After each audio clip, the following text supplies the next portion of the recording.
Comincia il campionato di Serie D Girone I e comincia con uno dei tanti derby siciliani che mettono di fronte le squadre della nostra bella isola. In particolare queste sono le immagini di Castrum Favara contro Enna, due squadre che si sono già affrontate nel secondo turno di Coppa Italia. In quel caso ebbero la meglio gli uomini allenati da Giuseppe Pagana in maglia giallo-verde. Oggi però pubblico delle grandi occasioni allo stadio Bruccoleri di Favara per la prima storica partita in Serie D della neonata Castrum Favara, formazione che ha di fatto preso le redini della Canica T dopo la rinuncia al titolo della squadra dei Racinari. Qui l'urlo di battaglia della squadra in tenuta gialla e blu, poi il fischio di inizio della partita e subito attacco da parte della squadra di casa che dopo 6 minuti, dopo questa azione manovrata che vede Mutasiru incaricare Cannino al cross, la palla che arriva al limite dell'area dove c'è Romero, conclusione strozzata, parata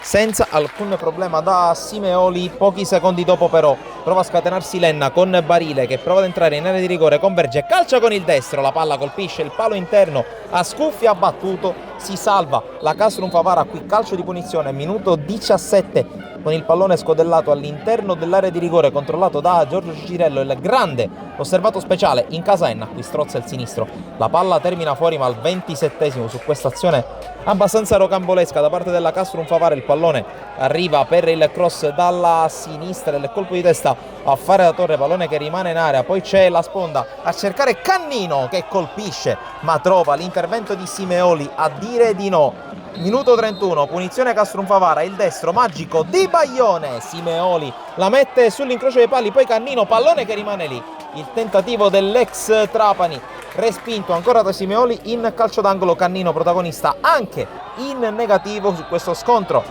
con Cicirello. Minuto 37, cartellino rosso diretto per l'esterno destro della Castrum Favara che rimane dunque in 10 per quasi un'ora di gioco. Al minuto 45 altra palla gol per la squadra di casa, colpo di testa di avanzato classe 2006 sul cross di Vaccaro, palla che si spegne sopra la traversa, poi le proteste da parte della squadra di mister Infantino in quanto il direttore di gara ha fischiato a suo dire prima dello scadere del recupero. In ogni caso si fa negli spogliatoi al Bruccoleri sul parziale di 0-0, si ritorna con Luscia al posto di Rotella per Lenna e con questo calcio di punizione di Vaccaro che sorvola la traversa. Minuto 11, azione manovrata da parte della squadra di Pagana con la conclusione respinta da Scuffia, poi ancora pallone che rimane lì, ancora Scuffia decisivo prima su Calombolà poi su Luscia.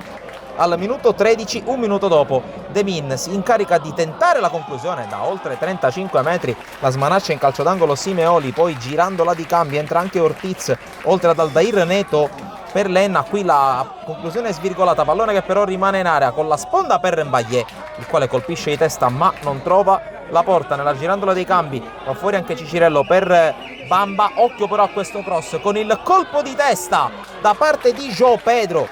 È bravissimo Scuffia a respingere quello che è l'ultimo tentativo di una partita che si è fatta un po' più ruttina nel secondo tempo con la Castrum Favara in 10 uomini. Castrum Favara di mister Infantino che raccoglie un ottimo punto contro l'Enna che dopo aver vinto le prime 2 partite della stagione in Coppa Italia resta a bocca asciutta, resta senza gol ma con un punto. Qui il grande protagonista Scuffia mastica un po' amaro mister Pagana. Da Sportisili per il momento è tutto, alla prossima.